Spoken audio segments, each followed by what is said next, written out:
I'm continuing, just started a discussion of the Prakrita Rasa Shatadushani of Srila Bhaktisiddhanta Saraswati Thakur. Grave warning about rasa. Generally we want to inspire everyone to aspire for Krishna consciousness, which culminates in prema rasa. You all know what prema rasa means theoretically. It's difficult to translate into English. So it's a grave warning. We especially in the Sampradaya of Chaitanya Mahaprabhu, we're aiming at Vraja Bhakti Rasa, the highest pinnacle. Radhar Mahima Prema Rasa Shima, the glories of Radharani, which are the limit of Prema Rasa, bliss. But we have to be careful. The warning is there, especially in our Sampradaya. We have to be very careful to see, because the highest level that we're aiming at, it's sex. We want to put it in a straightforward language. We're talking about the romantic affairs between Radha and Krishna. Adi Rasa, which we're to aspire for. Generally, we find that Srila Prabhupada and our acharyas, they spoke about the philosophy of Krishna consciousness. We're not the body, we're eternal spirit souls. Krishna is the Supreme Personality of Godhead. But the aim is to go to a level beyond philosophy. That means feelings predominate.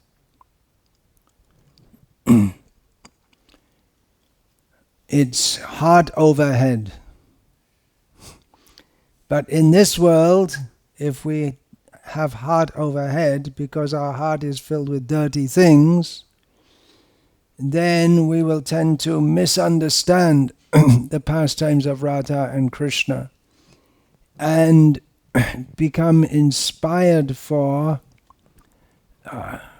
illicit sexual activities, because Radha and Krishna's pastimes, they are superficially illicit sexual activities. So it's very, very dangerous. The Gauriya Sampradaya is very, very dangerous in that respect, because we're aiming for something so high and so difficult to understand. Brahmara Durlabha Prem, we hear. Even Brahma, the great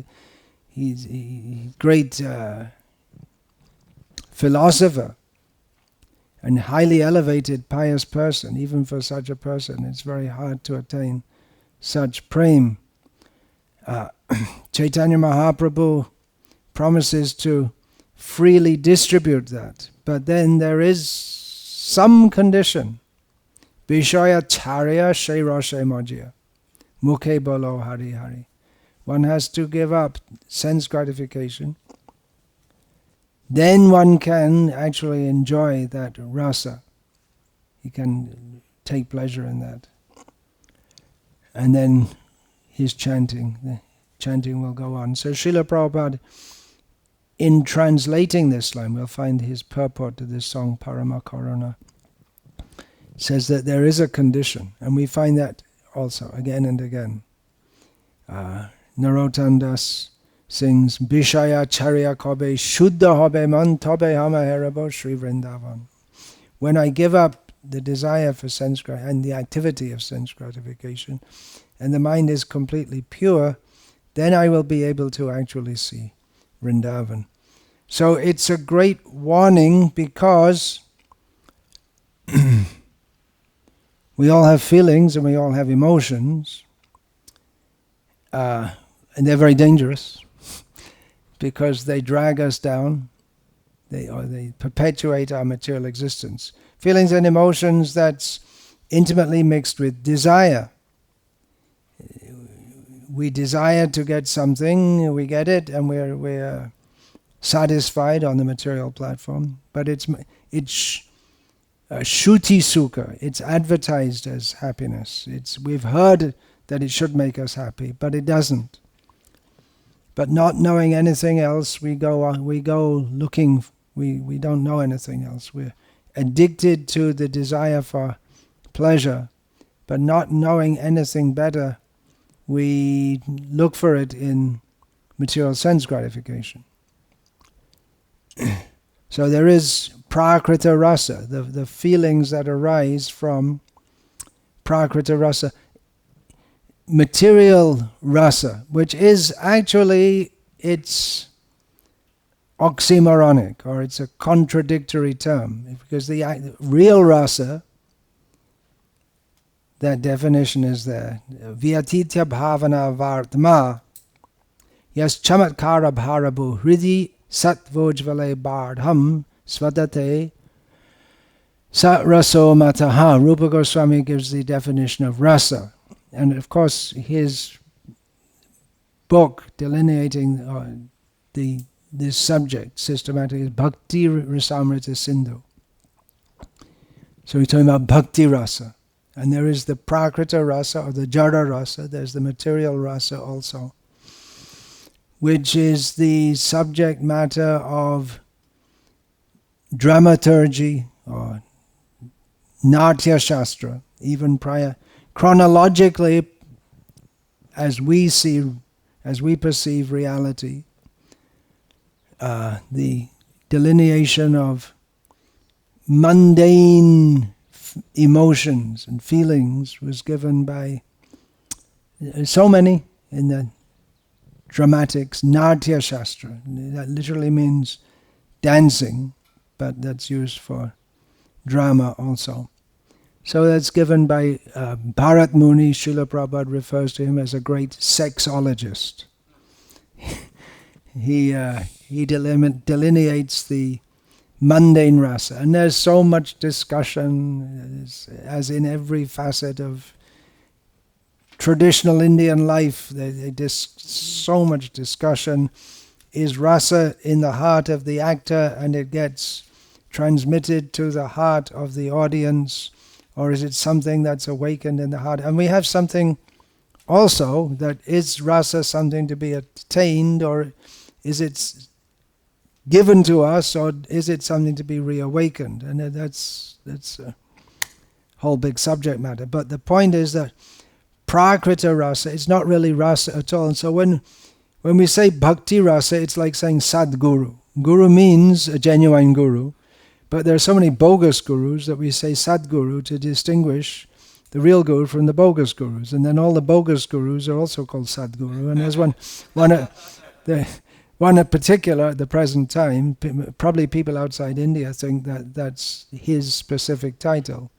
But it's a general title for someone who's an actual guru. We have similar things. In the Bhagavatam we have Satpati Satstriyang Yata, a good husband and a good wife. But a real husband is supposed to be good, and a real wife is supposed to be good. So this term shouldn't be used, but it's just to emphasize. So Bhakti Rasa, actually rasa means Bhakti Rasa. When we say prakrita rasa, just like you may say a bogus guru. Actually, there's no such thing as a bogus guru. Heard that? There's no such thing as a bogus guru. Because as soon as you're bogus, you're not a guru. But what we're talking about is someone who has the appearance of being a guru and is conventionally accepted as a guru, but he's not.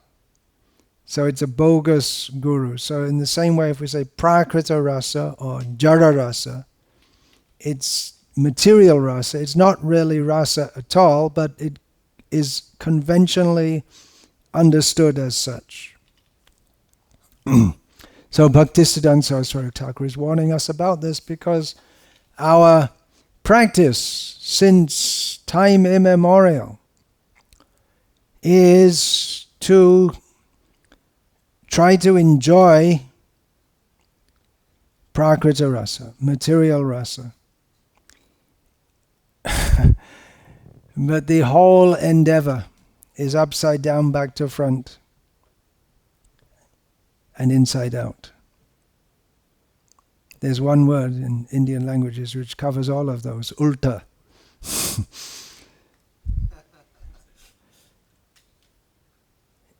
The whole idea is to serve Krishna for his happiness. And then automatically, because Krishna is the very first words of Bhakti Rasamrita Sindhu, Akhila Rasamrita Sindhu. Krishna is the ocean of all nectarian rasas. Then automatically, if you jump in that ocean, or if you even get a little drop of it, we're going to get wet. So it's blissful. But as soon as we try to enjoy it, then we're not in devotional service. Srila Prabhupada translated bhakti as devotional service. It's commonly translated as devotion. But Srila Prabhupada always translated it as devotional service. So that attitude that I will enjoy is the perverse manifestation of I will serve. So first we have to understand that I am a servant. And then we have to act on that platform, and then we become fixed in the perfection of being a servant. Sambandha abhidaya prayojana. This will all be discussed in this Prakrita Rasa Shatadushini. Each verse is like a sutra which can be expanded. So the first verse is I read that last time. That summarizes the whole thing. Prakrita cheshtate bhai kaburash hoina jarya prakrita rasa shuddha bhakta gaina. Again, shuddha bhakta. This term, bhakta means shuddha. He's an impure devotee. There's no such thing. Actually, if we're to take the word bhakta in the true sense of the term, there's no question of impurity. But these words are used importantly. And then Shuddha Bhakta. Again, this whole Prakrita Rasa Shatadushani, it's intricately linked with the teachings of Rupa Goswami and Bhakti Rasamrita Sindhu. So, as I said last time, he starts the Bhakti Rasamrita Sindhu by defining what he's talking about, what is Shuddha Bhakti. So Shuddha Bhakta, the term can be understood at different levels. It can mean one who has realized his swarup, or it can be one who's attempting to do so. He knows the principle of not trying to enjoy this world or trying to enjoy Krishna.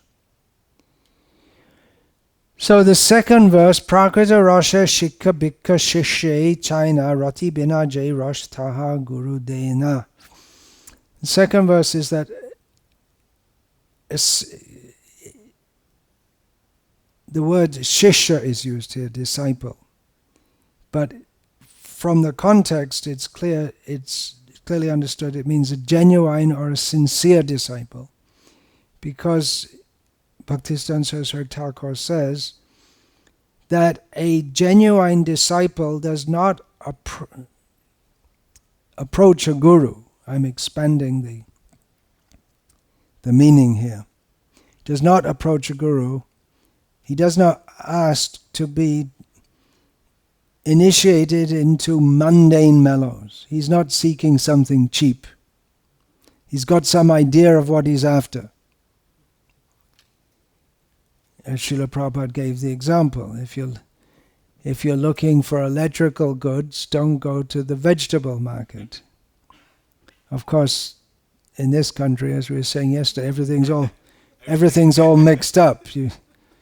But at least in India, you have all the vegetable vendors in one place, and the electrical vendors in another place, and the sari merchant, all the shops are in one place, like that. So you should have some idea of what you're looking for. If you're going to approach a guru, you should have some idea of what you're looking for. So a genuine disciple means already should be at least on the platform atato brahma jignasa. We had enough of material existence, had enough of all this trying to enjoy material existence. Now we're looking for that which is spiritual. So he doesn't go to the guru to enjoy something of this world. He doesn't go to a guru, give me blessings so that I can pass my exams, so I can go to America. That doesn't sound proper here in America, but that's a common thing in other countries where you can. The main hope you have to go to America is to do well in your exams, and then you can get a job in IT in America. You're doing IT? Yeah. Or you can be a pujari in ISKCON, and then that's another way. That's another way to come. Which doesn't necessarily mean in either case that you're devoid of devotion, but it's more or less a material arrangement. So you go to a guru to ask for blessings, but a real disciple, someone who's sincere, doesn't ask a guru for anything material. Srila Prabhupada said, the only question I ask my guru is, how can I serve you?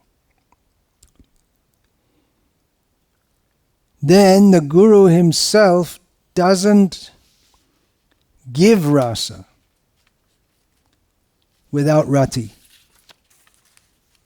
These are all important terms to understand. Rati means a very strong attachment to Krishna. And again, this is all predicated on Bhakti Rasamrita Sindhu, Ado Shraddha Tata Sadhu Sangha.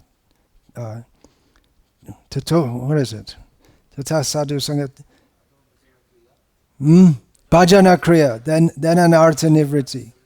Tato Nishta Ruchistata. So Ruchi and Rati, they're the same thing. They're often equated as the same thing. Ruchi, taste, Rati, attachment. This refers to attachment to Krishna consciousness. So one has to, this is also a debated point, because some say, well, you can just jump right in there at the deep end. You don't have to go through all these things. You can cultivate prem rasa even at the beginning stage. But this is exactly what Bhaktisiddhanta Saraswati is warning about. That don't jump in. Follow the Rupanuga process, the path given by Rupa Goswami and his followers. That there has to be some initial faith. Faith, means in Krishna, and specifically we're talking about faith in pure devotion, because the end result is prema, which is tata anasaktas. What is No. In the Ado Shraddha, Ruchistata Anasaktas Tato Bhava Tata Prema Abhyudanchati. Sadhakanam Ayang Premna Pradurbhave manifests Pradurbhave Ratim Kramaha. Gradually, step by step. Krama means literally step by step. These stages manifest. Anasaktis. Then, so when a guru sees that someone's actually on the platform of attachment to Krishna, then there's a question of introduction of the topics of rasa. And this is detailed. Rupa Goswami gives Vishwanath Chakravarti Thakur, also this Ruchi, then practically that's on then the Bhav is about to arise. Every one of these verses could be discussed in great detail. I'll go on to verse 3. Again, very, very important. Nama rasa dui bostu bhakta kabhu janena. nama rase bhedache bhakta kobu balena. The holy name and rasa are two separate entities. The devotees never consider them to be like that. Now you may say, well, the nam is one thing and the rasa is an experience. But the two are inseparable. There's no arising of rasa without chanting the holy names. We're talking about the Vraja Bhakti Rasa. Chaitanya Mahaprabhu comes to teach two things, so many things, but or teach or present, reveal Vraja Bhakti Rasa, Prem Rasa, and the holy name. Holy name, of course, it's in one sense nothing new. The glories of the holy name were delineated in the Vaishnava Sampradayas even prior to the advent of Chaitanya Mahaprabhu, but Chaitanya Mahaprabhu put so much stress on that. And also Chaitanya Mahaprabhu, he delineated the stages of chanting and what ultimately chanting leads to. It leads to the Prema Bhakti Rasa. At least within our Gauriya Sampradaya, it's always been within our Gauriya Sampradaya, it's always been understood that Nam Bhajan is the means for awakening this Prema Rasa. So discussing, yes, discussing about it, but also chanting. And the minimum is 64 rounds, traditionally. Srila Prabhupada gave us a concession. We take that as his great mercy. But devotees who are very eager to attain that Prem Rasa, we should see they should be at least as eager to chant plenty of rounds and to accept the kind of austerities that those who traditionally did Nam Bhajan, they would accept. It's not that one can go on with a life of sense enjoyment, or even looking for comfort. Looking for comfort, that's there, just like I heard our devotees came back from Europe, and they were thinking, oh, we have such nice facilities here in America compared to the places they visited in Europe. Especially that Lika, the men had to stay in tents. And then the toilet is the Indian style, hole in the ground. Here Srila Prabhupada also made facility in Vrindavan and Bombay and Mayapur, especially for his Western disciples who are not used to discomfort. But traditionally it's changed now in India because India has become modernized and the economy has improved. At least in the middle class that's changed. Otherwise people they just take physical difficulties as part of life. It wouldn't be considered a religious austerity, but just like if you're going to a holy place and you're going to a festival and you just sleep outside on the ground, that's all. You don't expect anything more for most people. I was impressed once in the winter. I went to Kurukshetra. It's cold in the winter. And at the Sarovar, what's that called? I just don't remember the name. It's recently renovated. I'm trying to remember. I can't remember. Recently renovated. That was done by sorry, brain fag. Brahma Sarovar, maybe there, yeah. By that what's that, Gulzar Nandal? He was the Prime Minister once of India. Stand-in Prime Minister. No. No, that you're thinking of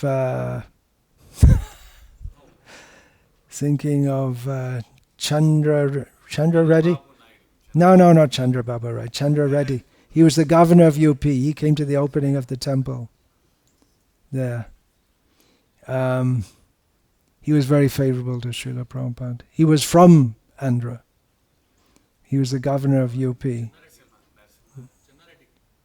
Was it Chandra Reddy? Yeah. But there was Gulzari Lal. I'm sorry. Doesn't really matter.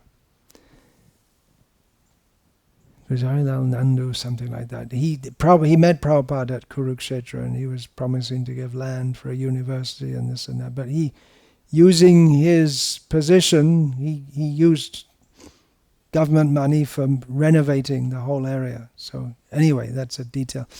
That on the side of the Sarovara, that means a big lake, and there's all early morning, because I was out early morning chanting my rounds like before dawn.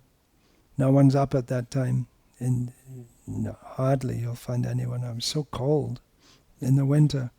There's all mist, and there's just next to the lake is some cement, and then there's a covering over part of it. So it's covered. It's open on one side and covered on three sides. That means down on the side and up, and open on one side, open to the lake. And I saw so many sadhus. They're just with a blanket over them, and they're sleeping there. It's so cold.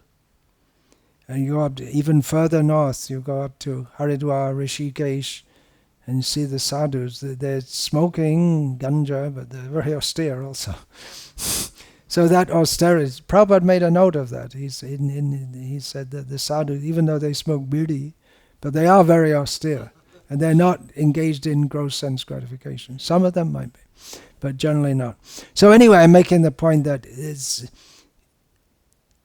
austerity in the sense of just accepting whatever the conditions are there, and not even trying to be austere, like standing on one toe for Hiranyakashipu. Or you see these sadhus, they hold their hand up until it just completely, what's the word, it atrophies, and it withers away, and it's dead, and it's useless austerity. But they stand up. They never sit down or lie down, day or night, for years.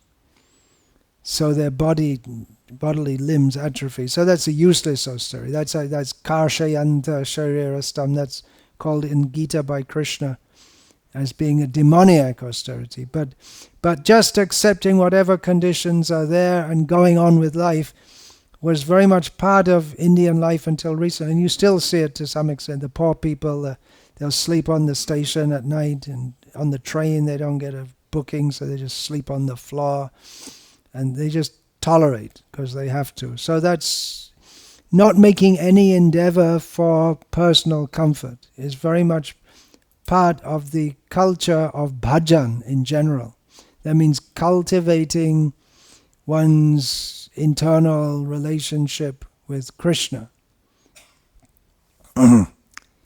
And following Chaturmas, not just growing a beard, but actually following it very strictly. So those who are eager to pursue higher level devotion, and I'm not saying it's a bad thing, it's a very good thing, especially if one is older in years and has been seriously practicing Krishna consciousness for many years. And then there are some devotees who may want to go on with the preaching mission up to their last breath, as Srila Prabhupada said. And others, as Srila Prabhupada also said, you can retire and live in Vrindavan and cultivate Krishna consciousness like that. But it should be considered also that such sadhus, they chant minimum 64 rounds. They live a very austere life, and they're actually very busy. It's not retirement in the sense of you just retire and you shoot the breeze with your friend. They have a daily schedule in which they'll visit so many temples. Each person has their own schedule. They may set it for themselves. Chant so many rounds, chant so many stotras, and their complete day is completely taken up with fully spiritual activities. So, this is to be understood. Then, it could be considered that this is very basic understanding which comes in the next verse, but it's so essential. Aham mama bhava shatte nama kabu hoina bhoga buddhi na charle aprakrita hoina. The holy name doesn't manifest to, is not revealed to someone in the bodily conception of life who thinks in terms of I and mine, aham mama. Without relinquishing the enjoying mentality, the transcendental platform can never be attained. Very, very important. How many times did Srila Prabhupada quote, Atashi Krishna namadi na bhavet grahyam indrayai sevan mukhe hi jivado swayameva spuratyada. The holy name and fame, qualities, pastimes of Krishna, Krishna reveals himself to someone, or doesn't reveal himself to someone who's in mundane consciousness, someone who's a purified consciousness. The purification comes by chanting, but not necessarily, or it may be very slow, because Bahujanme Jadi Hoy Shravan Kirtan Tobutan Apai Krishna Pade Premadan. One can go on hearing and chanting for many lives, but if there are offenses, then the prema will not arise. And we find in the 10 offenses, Aham mamadi paramo. What's the next line? Namni sopi aparada krit. That to maintain the consciousness of I, me and mine is an offense to the holy names. And that I, me and mine consciousness is the basic consciousness of material existence, which springs from and is reinforced from, getting back to the same thing, sexual attraction. What's the verse? Nunang pramata kurute vikarma indriya pritiya aprinoti. No, it's not. It's No. I'm sorry. I'm really dead. I'm on Pungsastri. Say the verse. Pungsastriya mituni bhavametam tayoraho hridya grantimaho. Ato griha kshetra sutabdi vitarjanasya mohoyam aham mameti. Aham mama. Thinking in terms of I, me and mine springs from the attraction between male and female, and then it further manifests as attachment to home, family, children, society, money, property, and in this way one is bewildered in terms of thinking of I, me and mine. So this aham mama bhav, that is very, in terms of thinking of I, me and mine, is very much prominent in family life. Not that one cannot be a great devotee in family life, but it's a question of consciousness. Bhoga buddhi na charale aprakrita hoina. Unless one gives up the consciousness of enjoying this world, then one cannot come to the aprakrita position. Prakrita means material, aprakrita means spiritual in the sense of negation of material. There are other ways of saying spiritual. Adhyatmic, that which is concerned with spirit. Paramarthik, that which is on our highest level of interest or gain. But aprakrita, this word is being used here to distinguish it from the mundane. In other words, you can't be mundane and be spiritual at the same time. The whole point that's being made there. And this point is continued in the next verse. Prakrita jare bhoge Krishna sheva hoina. Jaro vastu kono kale aprakrita hoina. Oh, I should get back to this first of all. The name ahammama bhavashate nam kobu hoina. This, the verb here is hoy. The ahammama bhav sattva, in the situation of thinking in terms of I, me and mine, the nam, kabuna is never, and then the word is hoy, which is, it's like in Hindi, hote hai. So how do you translate that into English? Comes into being, happens, can happen. Keeps happening. Yeah, according to context it changes, slightly changes. So, or it can just mean is not. Is not or cannot be. Purush ka sharir se santan utpatti nahi hote. A child is never born from a male body. It just doesn't happen. So, in the same way, if one is in material consciousness, the name doesn't happen. You can say, well, what is all this? There's so many people chanting Hare Krishna. But then we come to Ashadu Sange Bhai Krishna Nam Nahi Hoy Nama Ko Bahire Bhate Tabu Nam Kabu Noi. We find Jagadananda Pandit in his Prem Vivarta says that if one is not chanting in the association of devotees, then it's not actually the holy name at all. And you say, yeah, well, yeah, it is. It is. You say, Krishna. But he says that the syllables are manifest, but not the name. But the name is the syllables, isn't it? It's like, I went to Vrindavan and I bought these beautiful deities. I got them at a really good price. You can't buy Krishna. You can't go to Vrindavan to Loi Bazaar and buy Krishna. If we think like that, then we don't get Krishna. We may get beautiful deities, or what we see as beautiful forms, but it's by the same thing. By the service attitude, Krishna reveals himself.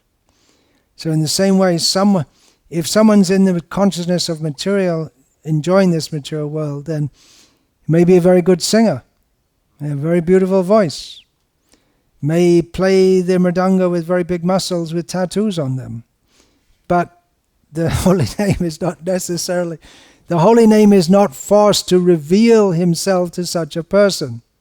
Just like Krishna is not necessarily, he doesn't have to, because, well, I bought these deities and I made a temple and so many people are coming and so many people are praising, but it doesn't mean that Krishna reveals himself.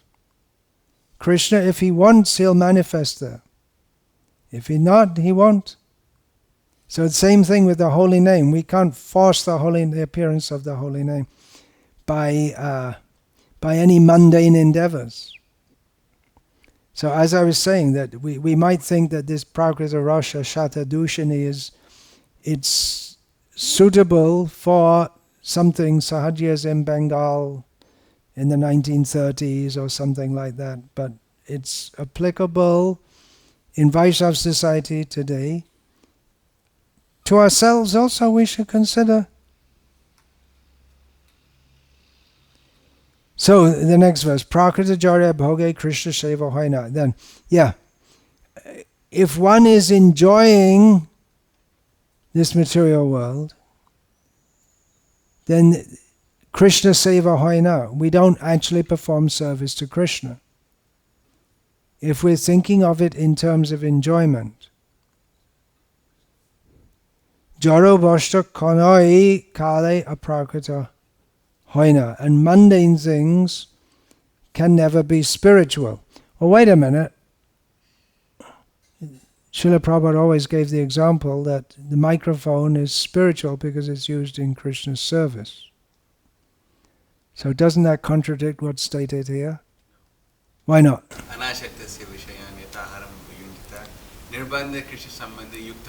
But something's material if it's not used in Krishna's service. It's being spiritualized. Yeah, but what's stated here, material objects can never be transcendental. But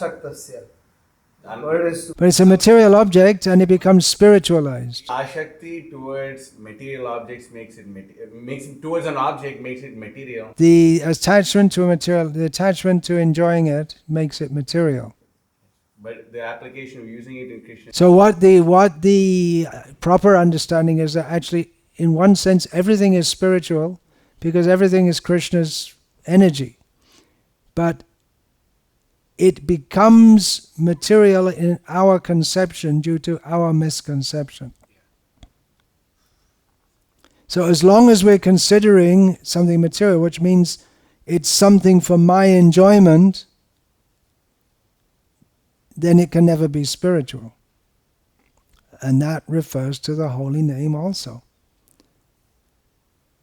The holy name, if we consider the holy name or the deity of Krishna to be something that I enjoy, then Krishna doesn't reveal himself. We may get mundane enjoyment out of it. Now this is a very delicate point because we see in the beginning of the Krishna consciousness movement in the Western world, Srila Prabhupada would always encourage he made it enjoyable for them. In the book, I'm in the process of compiling the mood and mission of Srila Prabhupada, I pointed this out, that Srila Prabhupada made it fun, and the devotees, they felt it was fun, and it's spiritual, and it's fun. Srila Prabhupada gradually stressed more and more the seriousness of Krishna consciousness, but it never stops being fun. But it's a matter of developing the consciousness of service to Krishna, that we're not here just to enjoy. Eat prasad up to your neck, and some more. At least people can't leave. They can't move, so they can't leave. But Srila Prabhupada is there to oversee everyone and guide them. And he gave them a taste of spiritual bliss, even though they had no idea what it was. He gave that, and he carefully nurtured them and brought them up. But if we institutionalize and rationalize that we're here to enjoy, then everything remains at a low level, and then it becomes perverse. Now, I've been going through this Vishnu Sahasranama, and I often in the commentary, in the English version of the commentary, the Sri Vaishnava commentator who compiled it all, he compiled from the commentaries of the Parashara Bhatta and Shankaracharya, V.V. Ramanuja, and then later he started doing from the Sri Vaishnava, from the Madhvacharya. He didn't do Madhva's commentary himself, but Satyasanda Yatiraj, and then he also does from the Dharma Chakra writer, someone who never gave their name. And there's also that one, Baladev Vidyabhushan is also there. He gives short commentaries. And then most of them give short commentaries, and one more whose name I don't remember, who gives unique commentaries every. Anyway, he often says how Parashara Bhatta is explaining this so that we can better enjoy the qualities of the Lord. He often says like that. So that concept is there. We're enjoying to hear the qualities of the Lord. Yes, it's there. The qualities of the Lord. Devotees enjoy to hear. Shrinu Sukadam Shubhadam Bhavasar. To hear about the 10 avatars it gives us pleasure. Shrinvanti Gayanti Grananti Abhikshasa Smaranti Nandanti means to take pleasure in hearing about the glories of the Lord. So that is there. But we also find very strongly in the Sri Vaishnava Sampradaya the notion of paricharya, kainkarya. Paricharya in this world we serve the Lord, and kainkarya in the spiritual world we go to serve Him personally. And then when we meet devotees from the Ramanujacharya, they always introduce themselves as Dasa. Yeah, well, I'm Ramanuja, servant of Ramanuja. Yeah, and they'll sign their name, Adiyan, servant. So those things, the servant likes to hear about the qualities of the Master. It's very much understood. He's the servant. But when we take the holy name and hearing about the pastimes of Krishna to be something for me to enjoy, then we get cut off. It can be a very fine line. That's why Bhaktisiddhanta Saraswati Thakur is warning us. And we may have in Kirtan also some wonderful feeling, but unless it's based on the strong mood of service, that will be a mundane feeling. And then there's that story of Sargal Singh. I'll get into this later, the mundane emotions. The whole town is lamenting because Sargal Singh died. And then someone asked, well, who is this Sargal Singh? Well, I don't know, but someone else told me Sargal Singh died and seemed to be a very important person, so I'm mourning also. And then who told you? And then you go to who told you? And then he told me, and he told me. And you get back to the washerman, my donkey called Sargal Singh died, and therefore I'm mourning because I don't have a donkey to take my load to the river anymore. So the whole thing, everyone's feeling, and you get that from movies. We willingly partake in an illusion. We know that there are no lovers on the screen, and even if we were at the set, it's actors pretending to have strong feelings, which they don't really feel. So that's one illusion, and then it's made into another illusion by making it into a film, and then we gladly partake in that, and then we come out or whatever the feeling may be. There are different rasas. So we willingly partake in that illusion, but it can be with the holy name also and with devotional service, that we have very strong feelings and we think, well, I'm feeling for Krishna. But that has to be judged by will be seen by one's behavior and what is one's whole attitude to life. Advancement in Krishna consciousness depends on the attitude of the performer. I had experience of this starting in the 1970s in Bengal. You go to these Nam Yagyas, in which there are paid groups who travel around. They're like rock groups, except they're poor people actually. They don't get paid much. Everyone was poor in Bangladesh at that time, pretty much, at least in the villages. So they'd do their gig, and then it'd be fabulous mridanga and flute playing and the movements and everything, and it's just to invoke feelings in the people. And they felt it. They'd be crying.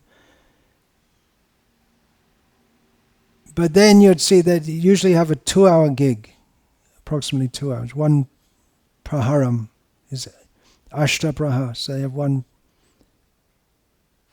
ashtaprahar or whatever, sholaprahar, batrish prahar.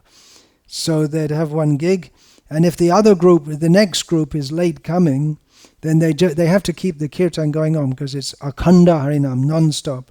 But they'll just do it as a formality. And then they're looking upset. Why haven't they come? 2 minutes ago they were leaping in the air and crying and falling on the ground, and then the time's up and they're just going on. And then they go off stage and the first thing they do is smoke a bidi because it's been 2 hours they didn't smoke. And the widows, there are plenty of widows in Bangladesh at that time. It's just after the Pakistani genocide. There, the widows, they would do Vaishnav Seva, Bidi Seva. They'd offer bidis to the performers. So it's not what Chaitanya Mahaprabhu came to give. Vairagya Vidya. Chaitanya Mahaprabhu came to give devotional service with vairagya, means non-attachment, detachment, and vidya, actual knowledge.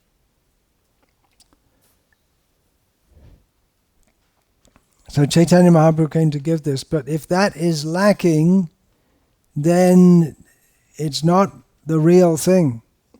And we have to be very careful. I was wondering how they've got it right in so many ways, but they've got it wrong so badly also. I'm talking about the what we will call sahajiyas, prakrita sahajiyas. It's a blanket term that Bhaktisiddhanta Saraswati Thakur used for all these different kinds of people. But how could they get it so wrong? To a large extent, they just didn't know. No one told them. One of our devotees, going back to 1970s again, one of our devotees, one of the first disciples of Jayapataka Maharaj, I was saying to him, what is this, all these so-called gurus, and they're eating fish. And he became upset and said, well, our guru, he's talking about his village guru, he's initiated by Jayapataka Maharaj in the meantime. But our guru, he ate fish. He eats fish. Who are you to say? We're Vaishnavas from birth. Who are you to say? So they might get upset.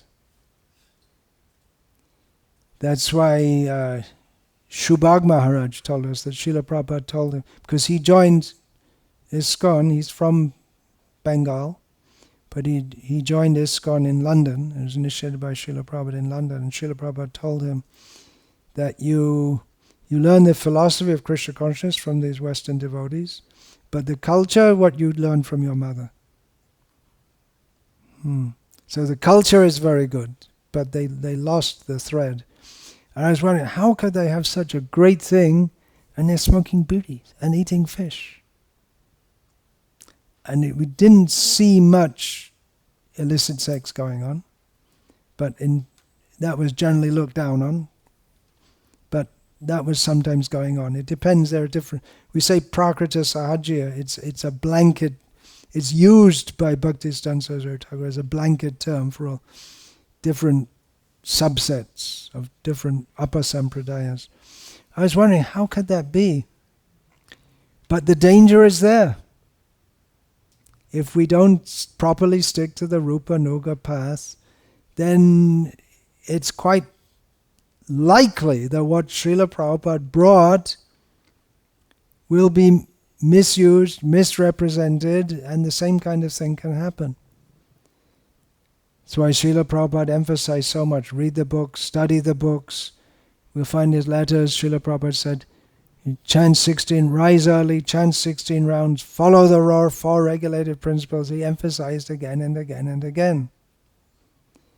And we're seeing the beginning of that, just like that we see quite often here in America, that man and woman, the devotees, they meet, they're not related by marriage or by birth, and they give each other a hug. It's nice. It feels nice. It's being nice to each other. But it's not within proper Vaishnava culture, and it's very dangerous. But if we think, well, I'm a devotee, she's a devotee, and we're just exchanging our appreciation of each other, very, very dangerous. So we should know what the culture is and follow it, and why there are so many restrictions. That's the Prakrita Sahajas. They want the rasa and the prema without the restrictions, and then indulge in they take their mundane feelings to be spiritual. You see, the widows are bringing bidis for the Vaishnavas. It's a very nice exchange. They offer it very humbly, take the dust of the kirtaniya's feet. It's a very nice exchange, and they don't have any ill intent of it. No one's taught them properly, and they take that to be proper. The guru comes to your village, and then you have to the best fish you have to give. Hilash, the best fish in South Bangladesh, with the seawater mixes with the fresh water. You got the tastiest fish.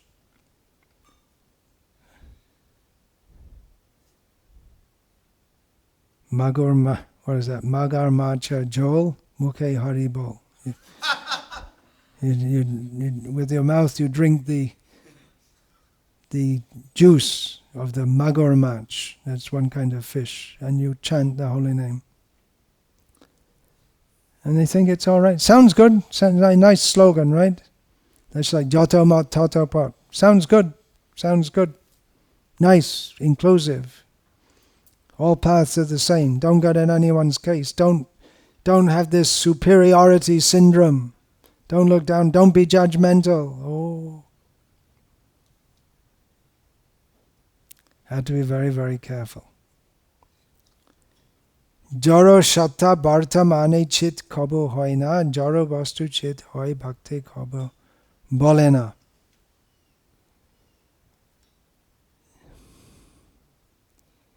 That which is, actually I translated this, dull material objects are never conscious. I mean, I wasn't the first to translate it, but I went through it line by line and went through it. But jara sata could also mean one's present state of consciousness. I'll get back to that if I ever revise that book.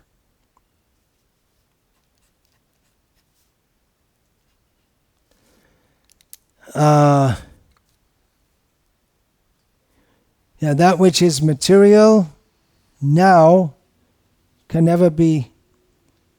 If we're now in material consciousness, we can't say that we're in spiritual consciousness. And to ascribe spirituality to that which is material, devotees never say that. They never ascribe consciousness or the spiritual nature to that which is mundane. So that's what is implied here, is that a clear understanding of a distinction between that which is material and that which is not material is the beginning of our spiritual journey. We can't begin to enter into spiritual life unless we have a clear understanding of the difference between matter and spirit, which is how, of course, Lord Krishna begins his teachings in Bhagavad Gita Arjuna is speaking on the platform of dharma, and Krishna speaks on the platform of paramartha. So there we see again a parallel between the Mimamsa Sutras and the Dharma Sutras and the Mimamsa Sutras and the Brahma Sutras. Atato Dharma Jignasa. Begin with that. And then, okay, you've done all that dharma, and now you come to Brahma, that which is spiritual. So the spiritual, we may be chanting Hare Krishna, we may be worshipping the deity. Bhaktisiddhanta Saraswati Thakur said, better to sweep the street, which is for the lowest class of people, bungis, who are looked down by the Brahmins. The Brahmins worship deities. They're very high class in the caste system. But Bhaktisiddhanta Saraswati Thakur said, better to earn a living as a street sweeper rather than show the deity for making a living. Sensational. And he also coined that term, Shalagram Dara Badam Banga. Badam in Bengali means peanuts.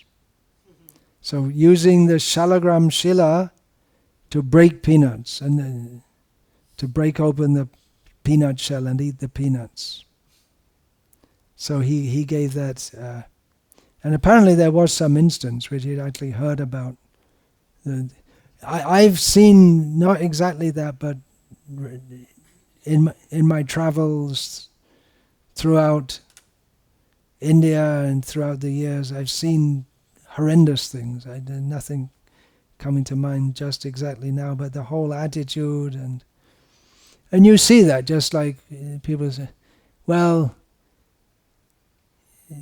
Krishna, yeah, he had to die because he was cursed, or his family was wiped out by the curse of Gandhari, and he had to die by the hunter's arrow because as Rama he shot Vali, like this. And that's actually there. That's the Asura Vimohana. That to bewilder the demons, such narrations are there. So the point being made here, which will be made in more specifically as we go through this, is that one really has to enter upon spiritual life with proper understanding and pursue spiritual life, enter spiritual life with proper understanding, pursue spiritual life with proper understanding, and regularly hone our understanding by regularly associating with devotees. Hone, you know that word? Yeah, it means to just keep sharp. We have to regularly, just like a knife, you have to regularly sharpen it. So we have to, even our, who's that, this Kavi, was that sharpening the blade? He would talk about that. Yeah, so you have to regularly sharpen, keep it sharp by regularly hearing, chanting, applying ourselves to the process.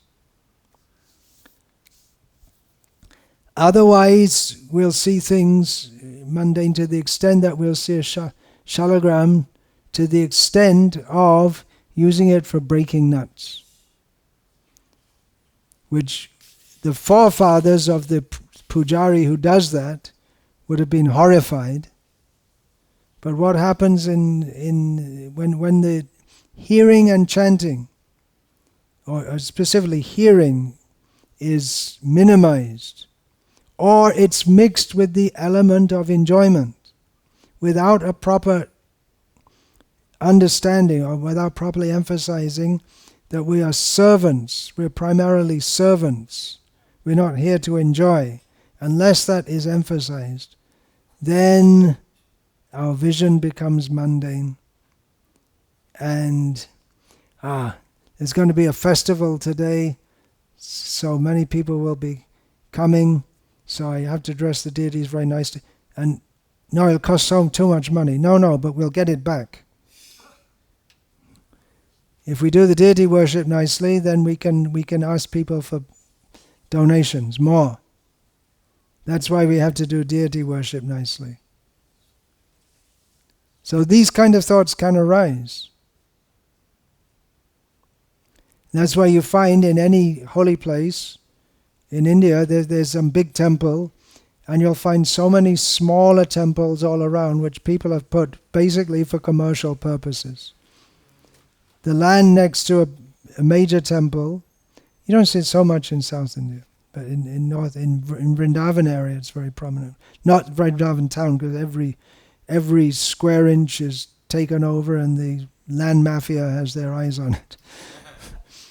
But if you go, just like in Govardhan, around in Govardhan Parikrama Marg, it used to be mostly empty, but then gradually people established temples, and then some tree which some people used to know has some importance. Someone goes and sits there and tells everyone stories about the tree, and then its importance increases, and then other people start to build little shrines all around. The idea is that people are coming and they'll give something. Everyone gives 10 paisa, and if you have enough people in a day, it's enough to keep going, maintain your family or whatever. So this kind of consciousness arises. And it can be, when people are very poor, they may let's be practical. Daridra dosho gunarashi nashi. The poverty destroys all good qualities. That's not from Shastra, that's from Kalidas. But Prabhupada quoted it. So all these considerations, that's why Bhakti Siddhanta, he was very strongly establishing all these things, because it had been lost in course of time. To a large extent lost. And it will be lost. It's inevitable, actually. It's inevitable. When any great teacher comes, inevitably not everyone follows as they should follow. Religious teacher, even in Marxism, the great teacher Karl Marx, and there's different opinions of how he should be followed in the name of Marxism. We have billionaires in China, and still supposed to be a communist. Still the ruling party is the Communist Party of China. So I don't want to get into a discussion about Marxism, but I'm just making the point that it should be, or Leonid Brezhnev, the head of the Soviet Union, who's probably the longest, apparently had a whole fleet of luxury cars. So it's again the same principle, which are all animals are equal, but some are more equal than others. It's the tendency to take a good teaching and twist it for one's own sense gratification and justify it. In the name of the teacher, you take some of his teachings, take them out of context, interpret them in a certain way, so that what was actually intended, you come out with the opposite thing. This is what Bhaktisiddhanta Saraswati is warning about, and it would be foolish to think that it can't happen with us who are aspiring followers of Srila Prabhupada. So we should consider these things. Thank you for the class. The topic about making no personal endeavor for comfort. You were talking about people sleeping next to the Sarovara. And then you said that there are some sadhus that really make no personal endeavor for their comfort. They're bhajan and undis. They have programs of chanting and busy schedules. So I was wondering about the gurus of Srila Bhakti Siddhanta and Srila Bhaktivinoda. Their pictures are on the altar. Were they in this category that you described? Yeah, Gorkishore Das Babaji Maharaj and Jagannath Das Babaji Maharaj. They personified what it means to be completely detached from this material world and completely attached to Krishna. If you're on that path. If you want to do specifically bhajan, then that is the perfection of that path of bhajan. No attachment whatsoever to this world, and no manifestation of any personal desire for any comfort or any such thing. And Bhaktisiddhanta Saraswati also lived like that before 1918. In the period between, well, specifically when he was living in Mayapur, having been sent there by Bhaktivinoda Thakur, he lived in a hut that he made himself, made of just straw hut, which that could be considered a bit of a luxury, hardly a luxury in the harsh climate of Bengal. Very hot, cold in the winter, and heavy rains. And he was living absolutely renounced like that. But then, when his preaching mission started, he appeared to become attached to this world, in the sense that he had buildings, cars, fancy clothes. But he did that to fulfill the order of his guru, to preach. Because he saw the need to preach. This is a big topic, actually. He saw the need to, I've spoken about it before, he saw the need to preach among the people who were setting the trends in society. That means the foreigners, hard to reach, but the Bhadralok, the gentlemanly class of Bengal at that time, of which he was a product. If you want to, caste-wise, Bhaktisiddhanta Saraswati Thakur was Kayasta, and the Kayastas in Bengal, many of them, they went to English medium schools, which is very unusual at the time, and they became prominent in society. And they were very influential at that time, the English-educated Kayastas especially. I've given a list of their names so many times. At that time, or around that time, of course, Vivekananda was hugely influential. It's from the same family as Bhaktivinoda Thakur, Hatkola Dattas. It means the same Upajati. Then Aurobindo Ghosh was very influential. Jagadish Chandra Bose. Tagore is Brahmin. Thakur. It's a Brahmin name. Pronounced Tagore, the Anglicization. They were Brahmins. Ishvara Chandra Vidyasagar was also a little earlier than that, hugely influential. He's from a Brahmin background. He's a household name in Bengal even today. Bhaktivinoda Thakur studied under him. Who else? There were so many. So they're a very, very influential class, and Bhaktisiddhanta, you see their influence lives on till the present time. Vivekananda, Aurobindo, then Jagadish Chandra Bose. Jagadish Chandra Bose, not so much. He was a scientist more than a social. There are others, but somehow. Subhash Chandra Bose, yeah, he is also Bose, Datta. These are all Kayasta names in Bengal.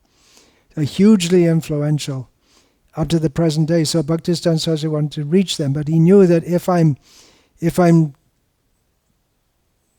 convey myself, carry myself like Gaur-Kishore Das Babaji, they're not going to come. I have to go to them, go in their midst, and preach among them. So he adopted all these things, but his mood was anasaktasya vishayan, not being attached to all of that. Like Prabhupada said, the chandeliers in the temples, we put those to attract the people. We don't need the chandelier. Yeah. When Srila Prabhupada was asked, why are you building this big temple in Vrindavan? You follow the 6 Goswamis, they lived under a different tree every night. Prabhupada said, if I was sitting under a tree, you wouldn't be here asking me that question. He didn't exactly say that, but that was the import. That it is not for us, it's for you. You need it.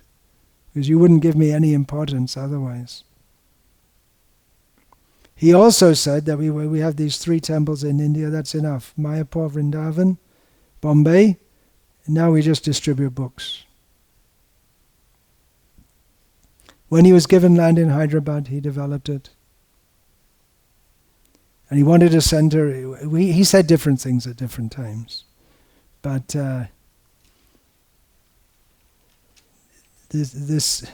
anyway, that's another huge discussion, isn't it?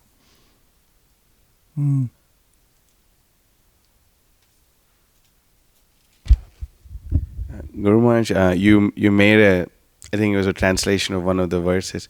You said a real guru does not give rasa without rati. Could you explain that just a little bit? That will be explained more as we I go see. through this series. Okay. And also, Guru Maharaj, there's like this common thing that many Hindus state, but I doubt if it's true, but was the hunter who shot Krishna Vali in his past life?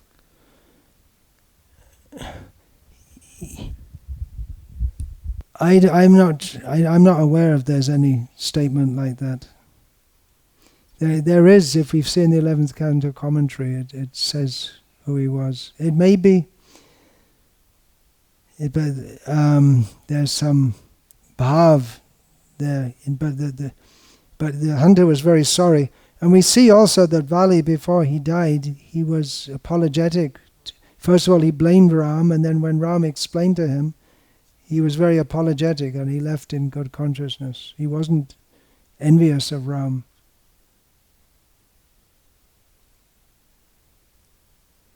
That's according to Valmiki. There are so many Ramayans. Different people may say Ananda Ramayana, Adhyatma Ramayana. Yeah, then these are in Sanskrit, then they're vernacular Ramayans, Kamban Ramayana. Ramcharitmanas is very famous. Bhakti Rasa Ramayana, and there's that Yoga Vashishta Ramayana. Yeah, that's Mayavad gone wild. Really heavy Mayavad. So that we don't accept that as authoritative. Hare Krishna. Vancha kalpatarubhyascha kripa sindhubhya evacha patitanam pavanebhyo vaishnavebhyo namo namaha. Dante nitaya churnakang padayon nipatya kritvacha kakushatam etadaham bravime. Hey sadhava sakala eva vihaya durad. Gauranga chandra charne gurutana raga. Parivadatu jano yatata tava nanamokaranayang vicharyama. Hari rasa madhira madhati. Hare Krishna, Krishna Krishna, Hare Hare. Hare Rama, Rama Rama, Hare Hare.